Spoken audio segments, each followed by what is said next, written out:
Coming up on the San Francisco 49ers report, the Niners are still furious about the practice conditions at UNLV. We have a new report on that. Also, why are NFL owners complaining to the league about San Francisco? And then lastly, had an opportunity to catch up with Brian Baldinger, who spit the truth about Brock Purdy. Baldy's breakdowns, the real ones know, some great analysis from the one and only Brian Baldinger. Let's start off with this. 49ers still very, very unhappy about this week and the lead up to Super Bowl 58 and the lack of a quality facility that they have at their disposal to get ready for this big game against Kansas City. Niners unhappy with the practice field at UNLV. We talked about this major story on Monday. It's been explained to me and others, the surface there, as soft, spongy, and the grass, sod laid down over artificial turf last week, is said to have seams in it. Now, the San Francisco 49ers are having to practice on a shoddy surface, whereas the Kansas City Chiefs are practicing at the Raiders facility.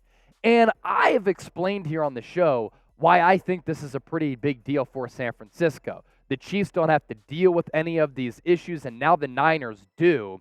And there are concerns about this because of the concerns with player safety. San Francisco is practicing on a poor surface that's not ideal and up to the standards for other surfaces that other NFL teams like to practice on. And this could really provide a competitive advantage for the Kansas City Chiefs. And the word from Las Vegas on Monday, on Tuesday, on Wednesday is that San Francisco in the public sphere, they're taking the high road. They're not going nuclear on the National Football League. But behind the scenes, the 49ers are said to be furious about this situation, how the NFL has handled it, and the fact that in the lead up to the biggest sporting event on the calendar year here in the United States, one of the biggest, if not the biggest sporting events in the entire world, the 49ers can't even have a legitimate practice surface to practice on in the lead up to Super Bowl 58. For everybody out there that is calling the 49ers the 40 whiners, stop it. Because it's ridiculous to have to deal with this elementary school level type of preparation in the lead up to a game of this magnitude. And for the 49ers to add this on top of their plate in a week that already has a lot of hoopla, a lot of media obligations, a lot of pressure, and a lot of things that come with it, you'd expect that the easiest thing that you can do, the one thing that you don't have to worry about, is just going out to the practice field to play football and prepare for a very good Kansas City team. JC Tretter, former longtime center in the NFL, now the head of the NFL Players Association as its president, had this to say: Playable, and that's what the NFL deemed this surface as, is not the same standard as high quality. That's not what we should be doing. We want high quality surfaces to play on and practice on, and we don't have that down here. And then there's this from Lloyd Howell, who's the NFL Players Association executive. He said, the field isn't nearly up to snuff with what our players deserve. Hopefully, we've gotten to a working condition. The Niners in the public eye might be saying, it's to a point where, yeah, we're able to practice on it. When I asked Kyle Shanahan about this specifically on Monday, he said, we're here, we're going to practice, we're going to be all right. I followed up and I said, is this something that is annoying to deal with? He said, it would be annoying to deal with it if I thought about it. And I thought that was a little bit of a coach speak answer with him beating around the bush. I'm sure if we had a couple of drinks, as it looked like Kyle Shanahan has been able to indulge in this week, he'd probably tell me, yeah, I'm pretty pissed about it. So, of course, the NFL is going to say, everything is fine. The practice surface is playable. It's all good. The Kansas City Chiefs aren't having an upper hand as far as the competitive advantage. But the Chiefs haven't had to worry about this all week. And the Niners and the Chiefs all having to worry about a lot on Super Bowl week. You don't want to have to add something to your plate. Now, if this gets you fired up, sometimes you just got to deal with some haymakers in life. When arrows are coming your way, you just have to dodge them. You have to take them in stride. You have to keep it moving. So give me a BBNG down in the comment section. Bang, bang, Niner gang. Or as E40 would say, bang, bang, Niner gang. Coming up next here on the show, why are NFL owners complaining to the league about the San Francisco 49ers? And they're complaining about something that is legal, something that the Niners take pride in. Stay tuned for that coming around the corner. But first, make sure you download the Game Time app, because if you're looking for tickets to the big game in Las Vegas between San Francisco and Kansas City on Sunday night, you can go to the big game here in Vegas and you can get $100 off. But also, if you're looking to go to another event and you're a first-time user on the Game Time app, use the code NinersChat for $20 off. What is the Game Time app? There are so many ticketing apps out there. I love Game Time the best because you can get the best seats at the lowest price guaranteed, and the prices drop as the events get closer. And you can get $100 off the big game by using the code, specifically Vegas100. What I also really enjoy about the Game Time app is the user interface and how easy it is to use. You pick your seats, and then you can see what you'll be seeing from the stadium and the vantage point and the price point from the seats that you'll be sitting in.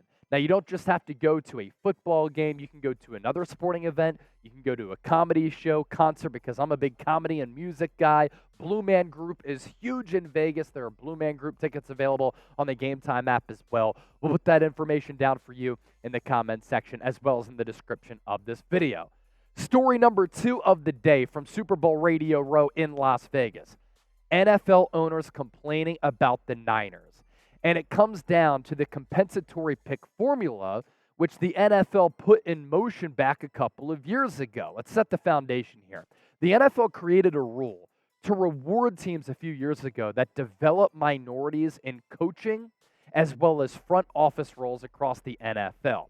So if a front office member or an assistant coach is hired from one organization to another as either a head coach or a general manager, the team that loses that person gets 2 third-round compensatory picks. And San Francisco here has taken pride in this. San Francisco has done a great job of being a development breeding ground for positions of power across the NFL.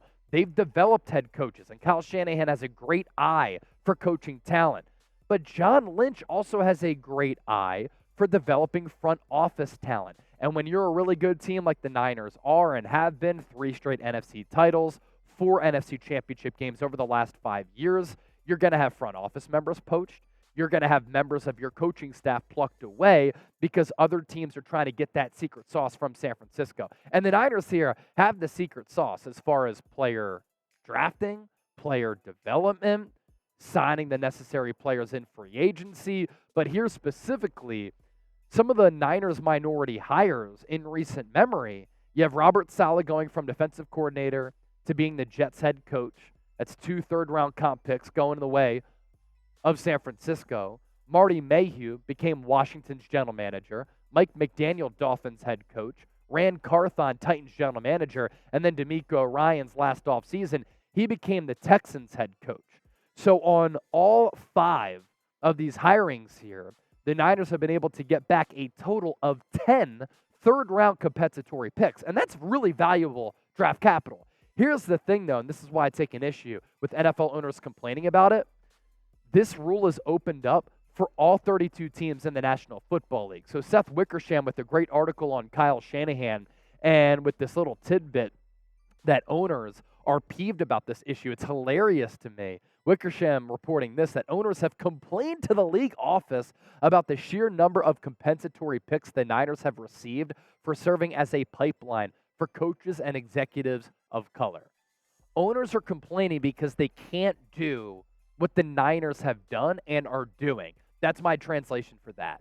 And my answer to that is this: do better, hire better, develop talent better, whether it's coaching, players, or front office executives. That's what great businesses do, from Apple to Chat Sports to the San Francisco 49ers. And with the NFL screwing over the Niners with the whole practice field saga and SOD-GATE 2, and with owners complaining about the Niners doing something that's completely legal and available at the disposal and fingertips for all teams in the NFL, you know what? I just think that people don't want the San Francisco 49ers to win. If you're with me, type me down in the comment section. Let's round out with this. Here on Super Bowl Radio Row, it's a who's who of celebrities here. From musicians to actors to comedians. Burt Kreischer was here the other day. Cam Newton was here. Dan Orlovsky. Lil Dicky was in the building. But also you have an opportunity to talk football and chop it up with some really, really quality football minds. I had the opportunity to do that with Brian Baldinger of the NFL Network, whose Baldy's breakdowns on the social media pages are fantastic. I think he does as good of a job, if not the best job, of any analyst in breaking down film. And he's been a big fan of what Brock Purdy's been able to do. He's let it be known in the public eye. Look, this guy is legit, and anybody who says he isn't, they don't know ball. And I love this quote from Baldinger during our interview. Quote, "They're not paying attention. They're not seeing the game the way you have to see the game." Here's more from Baldinger right here on the 49ers Report. Baldy, I know you've been a big supporter of Brock Purdy and Absolutely. what he does compared to the national narrative that he's a game manager and a system quarterback. If he beats Patrick Mahomes in Super Bowl 58, are people still going to try to move the goalposts and come up with a narrative for why he's not good? Probably, because they're just, they're just not paying attention. They're not seeing the game the way you have to see the game. But even if he doesn't win it, like he's not a game manager, he's here on the doorstep for the second year in a row. He did it last year. He did it throughout the year this year.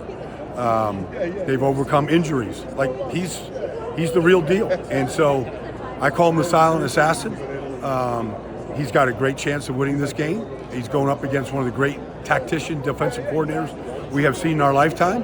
It's going to be a challenge, but I believe in Brock one way or the other, whether he wins or not. But if he does win, like I hope it all goes away.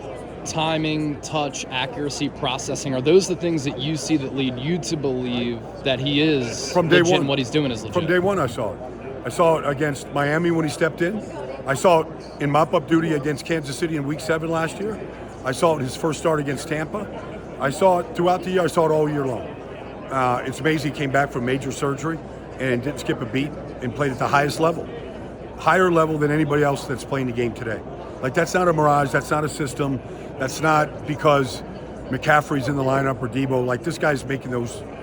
He's making those guys who they are. You mentioned him going up against a tactician that is Steve Spagnuolo, one of the best defensive coordinators in the game. I think the Chiefs right now have the best defense in the game. What do you think about that matchup between Kyle Shanahan, his offense, against him? Well, it is the premier matchup in this whole game. Kyle needs a Super Bowl. He needs to be aggressive like he was in the second half against Detroit. He needs to have a great game plan. They have to execute that game plan. He needs this win for his legacy and to just cement what he is like as a coach and the run that they've been on in San Francisco. And then Brock would love to be a part of that, as would everybody else. Trent Williams, Christian McCaffrey, they all want one of these, one of these pieces of hardware. What do you think is the underlying key to this game that not a lot of people are talking about? For me, it's San Francisco stopping the Chiefs' ground game. Yeah, I mean, I think you can break it down like that, and you're not wrong. But ultimately, it is just, when you win a Super Bowl, you have to execute at the highest level.